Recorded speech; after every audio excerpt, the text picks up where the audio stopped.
Hi hello வணக்கம் L viewers. இன்னைக்கு ஃப்ரைடேங்க. அதாவது தை மாசத்தோட கடைசி வெள்ளிக்கிழமை இன்னைக்கு. இன்னைக்கு இன்னொரு சிறப்பும் இருக்குங்க. என்னன்னு பார்த்தீங்கன்னா, இன்னைக்கு ரத சப்தமின்னு சொல்லி நெறைய பகுதிகள்ல கொண்டாடிட்டு வராங்க. அப்படி என்ன சிறப்பு இன்னைக்கு அப்படின்னு சொல்லி கேட்டிங்கன்னா, சூரிய பகவானோட பிறந்த நாளாகவும், வசந்த காலத்தின் முதல் நாளாகவும் இந்த நாள் கொண்டாடிட்டு வராங்க. இதுக்கு இன்னொரு சிறப்பும் இருக்குங்க. அதாவது நம்மளோட விவசாயிகளோட ஆண்டின் தொடக்கமாகவும், அவங்களோட அறுவடை இன்னைக்கு தான் முதல் முதல்ல தொடங்குவாங்க. ஸோ, இந்த நாள் அறுவடையோட முதல் நாள் அப்படின்னு சொல்லியும் கொண்டாடிட்டு வராங்க. அதுதாங்க இந்த நாளோட ஒரு சிறப்பு விஷயம். உங்களோட ஷேர் பண்ணதுக்கு ரொம்பவே மகிழ்ச்சி. இன்னைக்கான கோலம் என்னன்னு பார்த்துடலாம். நான் இன்னைக்கு என்ன கோலம் போட்டிருக்கேன் அப்படின்னா, 5 புள்ளியில போட்டிருக்கேன். ரொம்ப குட்டி கோலம் தான். சந்து புள்ளி வச்சு 3ல முடிச்சிருக்கேன். புள்ளி வச்ச பிறகு எல்லா கார்னர்ஸ்லயும் 2, 2 புள்ளி வச்சிருப்பேன். இன்னைக்கு என்ன கலர்ஸ் குடுத்துருக்கேன் அப்படின்னா, peacock green, yellow and red குடுத்துருக்கேன். ஸோ எண்ட் ஆஃப் த வீடியோல பாருங்க எப்படி வந்திருக்கு அப்படின்னு சொல்லி. பிடிச்சிருந்தா லைக் பண்ணுங்க, கமெண்ட் பண்ணுங்க. அண்ட் இதுவரைக்கும் சப்ஸ்கிரைப் பண்ணலன்னா சப்ஸ்கிரைபும் பண்ணிக்கோங்க. இப்ப வாங்க நம்ம கதைக்குள்ள போயிடலாம். இன்னைக்கும் ஒரு குட்டி கதைங்க. எப்பவுமே அம்மா, அப்பா என்ன சொல்லுவாங்கன்னா, பசங்கள பார்த்து, இந்த பையனோட பழகு, அந்த பையனோட பழகாத அப்படின்னு சொல்லி சொல்லுவாங்க. இந்த அப்பா பாருங்க, தன்னோட மகன்கிட்ட என்ன சொல்றாருன்னு சொல்லி இந்த கதையில கேளுங்க. ஒரு அப்பா தன்னோட மகனுக்கு பிறந்த நாள், ஆ, பையனுக்காக ஒரு பர்த்டே கிஃப்ட் வாங்கிட்டு வராரு. பையன் ரொம்ப சந்தோஷமா, ஆசையா அந்த அப்பா என்ன வாங்கிட்டு வந்திருக்காரு கிஃப்ட்டுன்னு சொல்லிட்டு அந்த பேக்கெட்டை ஓப்பன் பண்ணி பார்க்குறான். பார்த்தேன்னா, ஒரே மாதிரி பொம்மை 3 பொம்மை வாங்கிட்டு வந்திருக்காரு. பையன் பார்த்துட்டு அப்பா கிட்ட, "அப்பா, 3 பொம்மையும் ஒரே மாதிரி இருக்கேப்பா. இதுக்கு பதிலா 3 பொம்மைய வேற வேற பொம்மையா வாங்கிட்டு வந்திருக்கலாம்ல?" அப்படின்னு சொல்லி கேட்குறான் பையன்.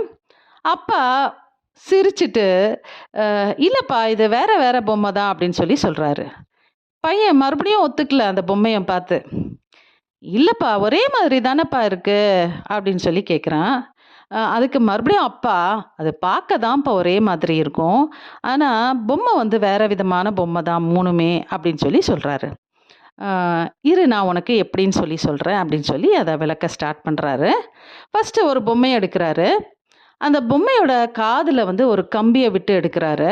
அந்த கம்பி கொஞ்சம் தூரம் போகுது. அதுக்கப்புறம் வெளிய எடுத்துடுறாரு. 2வது இன்னொரு பொம்மைய எடுக்குறாரு. மறுபடியும் அந்த கம்பிய விடுறாரு. அது காது வழியா போன கம்பி வாய் வழியா வெளிய வருது. இன்னொரு பொம்மைய எடுக்குறாரு இப்ப. அந்த பொம்மைக்கும் அதே மாரி தான் செய்றாரு. காதுல விட்ட கம்பி இன்னொரு காது வழியா வெளிய வருது.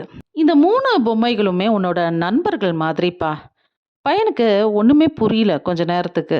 மறுபடியும் அப்பா சொல்றாரு, "முதல் நண்பன்கிட்ட நீ என்ன சொன்னாலும் சரி, நீ என்ன ப்ராப்ளத்த அவன்கிட்ட சொன்னாலும் சரி, அவன் மனசுல வச்சு உனக்கு என்ன ஹெல்ப் பண்ணணுமோ அந்த ஹெல்ப்ப அவன் பண்ணி குடுப்பான். 2வது நண்பன் எப்படிப்பட்டவன் அப்படின்னா, நீ என்ன சொன்னாலும் சரி, நீ என்ன பிரச்சனை அவன்கிட்ட ஷேர் பண்ணியிருந்தாலும் சரி, அவனால முடியாதப்ப தன்னோட ஃப்ரெண்ட்ஸ் கிட்டயோ இல்ல மத்தவங்க கிட்ட கேட்டு அந்த ஹெல்ப்ப உனக்கு பண்ணி குடுப்பான். 3வது நண்பன் எப்படிப்பட்டவன் அப்படின்னா, நீ என்ன சொன்னாலும் சரி, என்ன பிரச்சனையில இருந்தாலும் சரி, இந்த காதுல வாங்கிட்டு அந்த காதுல விட்டு தள்ளிடுவான். நீ எப்படிப்பட்ட நண்பனா உன்னோட நண்பனுக்கு இருக்கணும் அப்படின்னு சொல்லி நீ டிசைட் பண்ணிக்கோப்பா" அப்படின்னு சொல்லி சொல்றாரு. பையனுக்கு 10 வயது தாங்க. 10 வயதுல தான் அவனோட வாழ்க்கையில எப்படிப்பட்ட நண்பர்கள் இருக்கணும், எப்படிப்பட்ட நண்பரா இவன் இருக்கணும் அப்படின்னு சொல்லி டிசைட் பண்ணணும்னு சொல்லி அப்பா ஒரு அழகான பொம்மை கதையில விளக்கி சொல்றாரு. "உன்னோட நண்பனை காட்டு, அல்லது உன்னோட நண்பனை பற்றி சொல், உன்னை பற்றி சொல்கிறேன்" அப்படின்னு சொல்லி சொல்றாங்க. இந்த கதைக்கு ரொம்ப சூட்டபுளா இருக்கும்னு நான் நினைக்கிறேன். ஸோ கதை பிடிச்சிருந்ததுன்னா லைக் பண்ணுங்க, கமெண்ட் பண்ணுங்க. இது வரைக்கும் சப்ஸ்கிரைப் பண்ணல அப்படின்னா சப்ஸ்கிரைபும் பண்ணிக்கோங்க. நாளைக்கு இன்னொரு கதையில, இன்னொரு கோலத்துல உங்களை சந்திக்கிறேன். நன்றி, வணக்கம்.